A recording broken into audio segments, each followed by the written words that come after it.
Hai, ketemu maning karo Pak Tejo saka Sukoharjo. Murid-murid, apa kowe ngerti Candi Prambanan? Sing critane babagan Roro Jonggrang. Nah, Candi Prambanan iku kalebu cerita legenda. Nah, legenda kuwi apa to, Pak? Legenda kuwi salah sawijining cerita rakyat sing wis dadi kabudayan ing negara kita Indonesia. Ananging ing sesi iki Pak Tejo bakal nerangke utawa jelaske cerita legenda Batu Raden sing wingi wis tau tak share ing Google Classroom. Nah, ayo disemak kanthi tenanan. Oke? Yo, ketemu maneng karo Pak Tejo. Nah, neng kene Pak Tejo bakal njelaske materi kelas 8 wingi, yaiku babagan cerita rakyat. Tak wiwiti ya. Bismillahirrahmanirrahim. Assalamualaikum warahmatullahi wabarakatuh. Sugeng enjing para siswa, ing kene Pak Tejo bakal nerangke utawa njelaske materi kelas 8 wingi babagan legenda. Ananging sadurunge iku Pak Tejo kepengin nerangne babagan cerita rakyat. Amarga legenda kalebu cerita rakyat. Nah, salah siji asiling kasusastran lawas yaiku cerita rakyat utawa dongeng. Nah, cerita rakyat utawa dongeng iki uga kalebu minangka sastra lisan. Nah, cerita rakyat utawa dongeng iku cerita kang wis ana wiwit jaman kuno utawa jaman dhisik lan dituturake disebarke kanthi turun tumurun. Nah, cerita ing dongeng iku ora nyata-nyata dumadi, tidak benar-benar terjadi. Saumpama bener, ora 100% fakta. Amarga ora ana sumber tertulis sing valid. Sanajan mangkono, kita utawa awak dhewe kudu tetep ngregani atau menghargai babagan cerita rakyat iki, amarga iki wis dadi kabudayan bangsa Indonesia. Ing cerita rakyat iku uga ana pitutur-pitutur sing bisa dituladani. Nah, jinise dongeng utawa cerita rakyat. Nah, dongeng bisa kaperang atau terbagi jadi papat, yaiku siji fabel. Apa to fabel? Dongeng kang nyeritakake kewan-kewan. Nah, paragane para kewan. Nah, iki kewane bisa ngomong fabel iki kaya manungsa. Tuladane dongeng Kancil, dongeng Mula Bukane Yuyu Dadi Pangane Lingsak, utawa dongeng-dongeng liyane sing paragane kuwi kewan-kewan. Loro legenda. Lah iki sing dadi materi inti utawa materi pokokmu. Apa iku? Legenda yaiku cerita utawa dongeng kang gegandengan karo dumadine sawijining panggonan. Nah, dongeng yang berhubungan dengan terjadinya salah satu tempat utawa asal usule panggonan iku. Nah, tulodo legenda Rawa Pening, Batu Raden, Banyuwangi, Roro Jonggrang lan sapanunggalane. Nah, sing ketelu kuwi mite utawa mitos. Nah, dongeng ngenani alaming lelembut, alam gaib.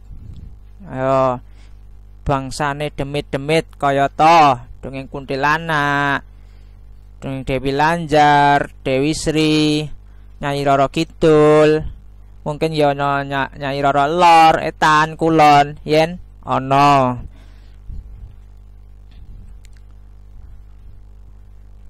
Papat, sage utawa epos utawa wira carita.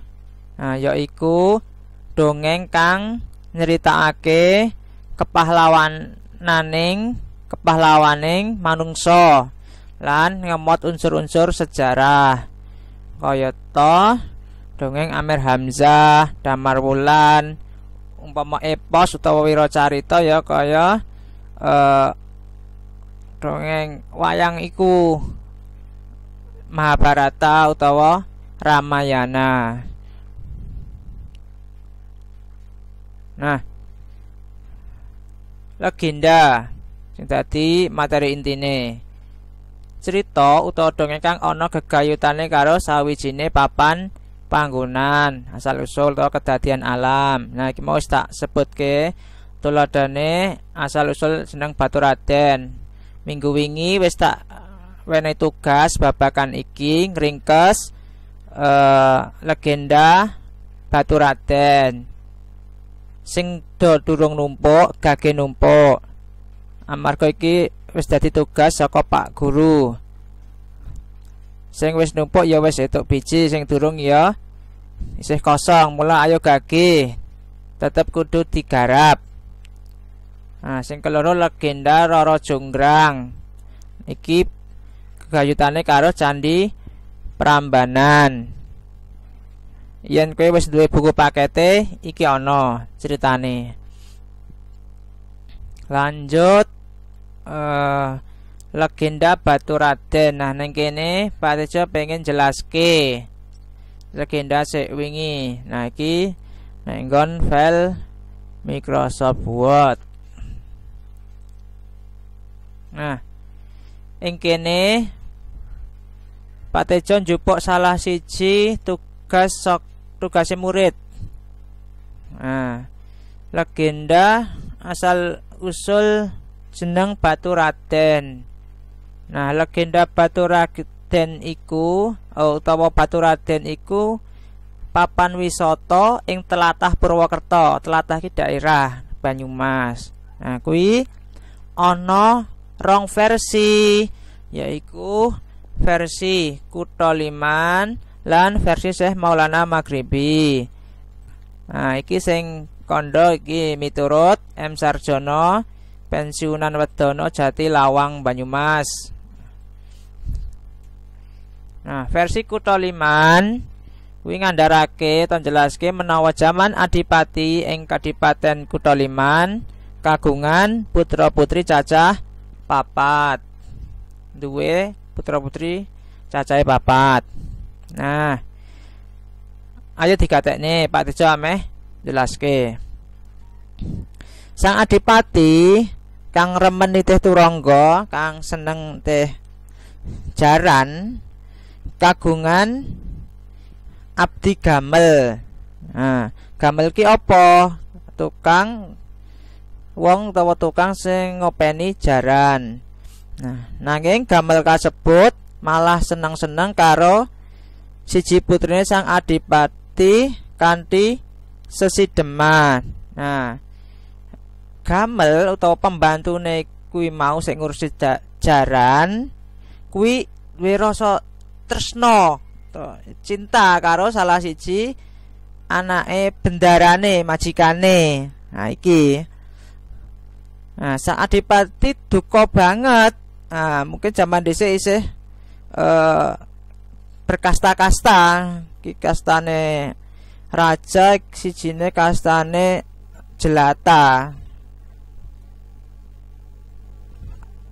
Nah, terus putrine lan si gamel mau ditundung, diusir lunga saka kadipaten.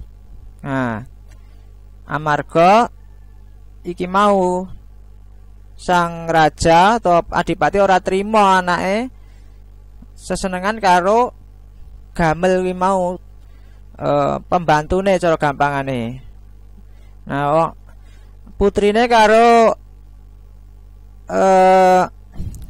Gamel iki mau cara basa saiki njalani backstreet. Iki sing marai duka, jalan di belakang. Nah, lanjut. Putri lan Gamel mau kelakon ningkah. Saking ya padha-padha tresnane, cintane ningkah. Lan kagungan putra kakung. Duwe anak lanang. Ana ing sajroning pangumbaran. Anggone babaran atau lahiran ana ing tengah laku di tengah perjalanan sacedhake kali. Mula kali mau banjur dijenengi Kali Putra. Putri lan Gamel mau isih neruske pangumbarane mlakune mengembara nganti tekan papan kang endah lan hawane seger. Papan kasebut kang banjur katelah nama Baturaden, banjur dijenengi Baturaden. Baturaden asale saka tembung batur, si Gamel mau, pembantune mau lan Raden. Artine gelare sang putri adipati. Nah, cerita iki mujudke versi Kutha Liman. Nah, lanjute dene versine Syekh Maulana Maghribi. Nah, sapa to iki? Ya aku goleki dhewe ya. Sapa Syekh Maulana Maghribi? Takon Mbah Google. Nah, diwiwiti saka pangumbarane Syekh Maulana Maghribi saperlu nyebarke agama Islam ing tanah Jawa. Panjenengane dikancani abdine Kaji Datuk. Nah, iki pas nyebarke Islam atau dakwah kuwi dikancani duweni ajudan berarti abdi Kaji Datuk. Nah, Syekh Maulana Maghribi banjur ngluru pernahe teja mau. Nah, sadurunge ana kalimat iki kuwi ana teja. Wah, Pak Teja itu ya, cahaya maksudnya sing bersinar saka langit utawa nenggon papan tertentu sing njalari tertarike Syekh Maulana Maghribi supaya marani. Nah, nalika wis ketemu jebule ing kono ana Brahmana kang lagi mertapa lendetan wit jambu. Semedi. Brahmana mau nguman-uman. Wah, mungkin nguman-uman ini ngomong-ngomong nesu-nesu amarga mungkin keganggu amar tekane Syekh Maulana Maghribi. Lan malah nantang adu kasekten. Wah, sparingan. Pungkasane akhire cerita singkate Syekh Maulana Maghribi luwih sekti, luwih unggul. Nah, Brahmana iku mau banjur malah ngraso agama Islam. Bartarung yo sisan didakwahi. Terus gandeng gelem mlebu Islam bak jenenge ganti Syekh Jambu Karang. Nah, bar tanding mungsuhe kalah didakwahi. Alhamdulillah gelem mlebu Islam. Sabanjure Syekh Maulana Maghribi dipundhut mantu dening Syekh Jambu Karang. Dalah bar mau tanding menang malah didadekake mantu karo mungsuhe mau janjane. Wah, iki ya berkah iki. Berkah dakwah. Nah, nganti peputra 5. Nah, lan mapan ing laladan Banjar Cahyono kanthi asma Eyang Atas Angin. Nah, kadang wis duwe bojo mau, duwe anak, terus pindah ning daerah Banjar Cahyono kanthi jeneng Eyang Atas Angin. Nah, jeneng liyane kacarita Eyang Atas Angin ketaman loro buduk ora mari-mari. Nah, eyang atas angin golek tombo menyang Gunung Goram. Tindak lungan utawa lungane kaderake kasih datuk. Nah kuwi mau ajudane sing setia. Oh, cara saiki mungkin ya pas pampres. Nah, dene Gunung Goram diganti Gunung Slamet amarga bisa jalari eyang atas angin mau mari. Ananging awak dhewe aja yakini yen sing dadi sumber utawa sing menyembuhkan Gunung Goram, tetep sing nyembuhke Gusti Allah. Nah kok Gunung Goram iso nyembuhke kuwi mung perantara. Nah, isone mari mergo kasihate banyu panas. Nah, iki perantara ya. Tetep nyenyuwune marang Gusti Allah.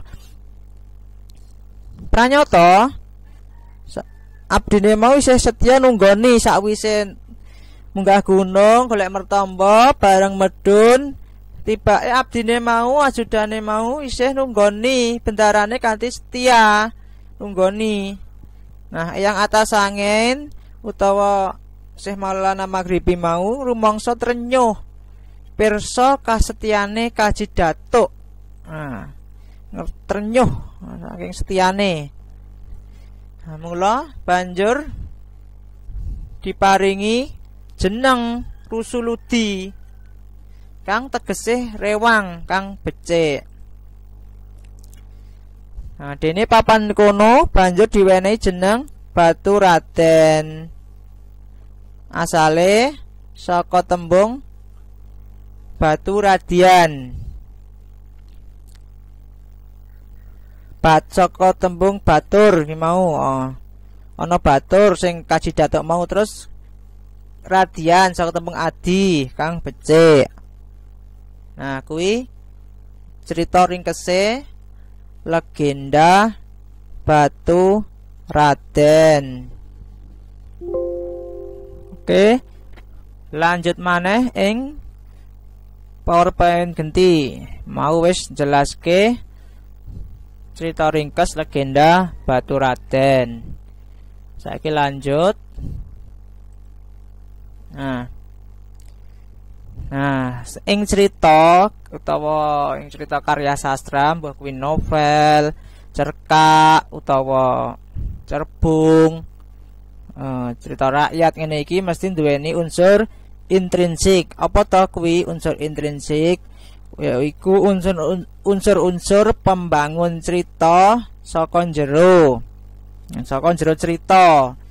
Apa wae? Contone siji tema. Nah, tema iki cerita baku utawa bab kang penting atau gambaran umume. Misal tema pendidikan, tema sosial, tema agama. Nah, engko dikerucutke meneh dicilikke meneh dadi judul. Terus paraga utawa tokoh lan sifate. Nah, paraga ana paraga utama sing kerep jedul, tambahan. Nah, iki sing arang jedul tapi ya dibutuhke. Terus sing berdasarkan sifat protagonis sing apik, antagonis sing elek to ala. Lanjut alur utawa urutan cerita, dalane cerita, ana maju, mundur utawa campuran. Terus latar utawa setting. Nah, kuwi panggonan, ana wektu, ana kahanan utawa situasi. Nah, lanjut sudut pandang. Apa to kuwi artine, Pak? Iki carane panulis atau penulis nggawa cerita. Iso wong kapisan. Nah, panulis mlebu ing cerita. Biasane akeh tembung akune, dadi keakuan. Aku bla bla bla. Nah, wong katelu sarwa ngerti utawa serba tahu. Nah, iki nyeritakne wong liya. Lanjut amanat utawa pitutur. Nah, iki mlebune ning pesan moral. saben cerita mesti duweni pesan moral. Nah, kuwi iso dicontoh, iso ya ora.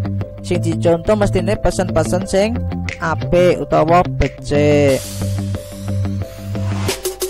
Oke, semono wae